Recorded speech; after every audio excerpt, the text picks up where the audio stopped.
1.19 is finally out, or at least it should be by the time I finish this video. I've been really excited for this update, mainly because of the new mangrove wood. We haven't had a new wood type come out for a long time now, and I've been really looking forward to this soft red color. Since a majority of the update's going to be in the swamp, I have a feeling that a lot of people are going to be wanting to build swamp bases in their survival worlds. And since the new wood type's going to be perfect for this, I wanted to give it a shot. As usual, I'm going to be starting by getting just the basic shaping down. During this part, I was using this picture of a swamp house as reference. I didn't follow the reference one for one, I added a bit extra and changed things up here and there. But the picture gave me good starting points to really just get things going. This time, I started out by building the island first. I usually start out with the build and then add the terrain later, but since I wanted the house to fit into the terrain well, I decided it would be better to start with the terrain. This way, I'll be able to make it look like the house has been there a long time, long enough that the terrain's been able to mold around the shape of the house. When I was working on the shaping, I made the top sections 1 block wider than the bottom sections. You see this overhang a lot in medieval fantasy style houses. I personally really like top heavy houses like this. I don't know why, but it makes it look like it fits more into a fantasy world.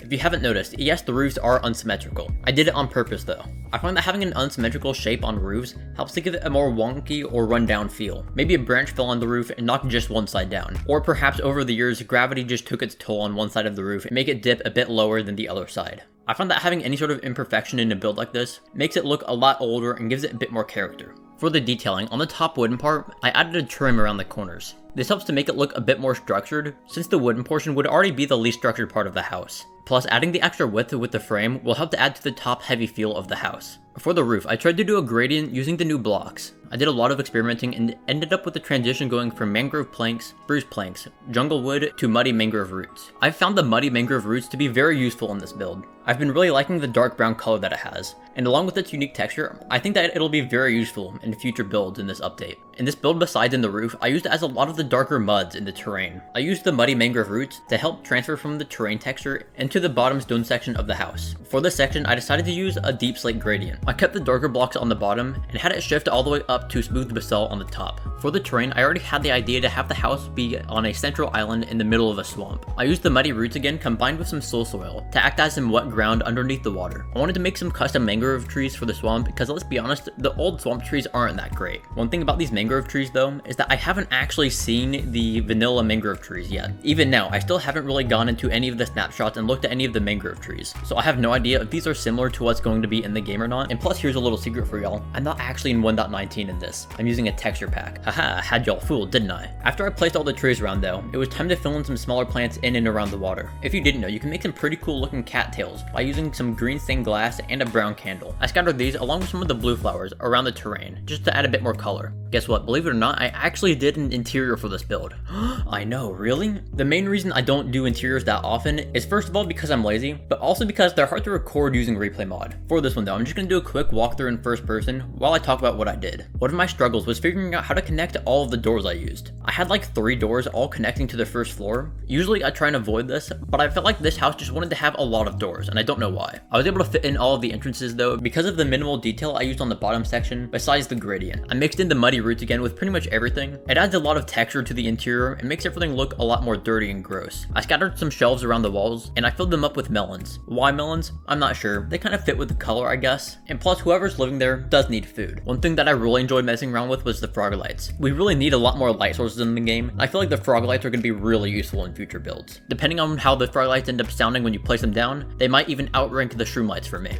That's all of the building I have for now, so here's pretty much everything you need to know about the new blocks.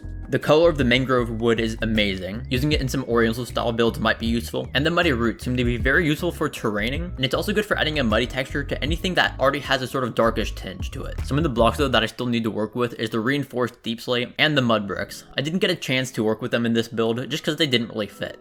But that's all I have for y'all today. Have fun in 1.19.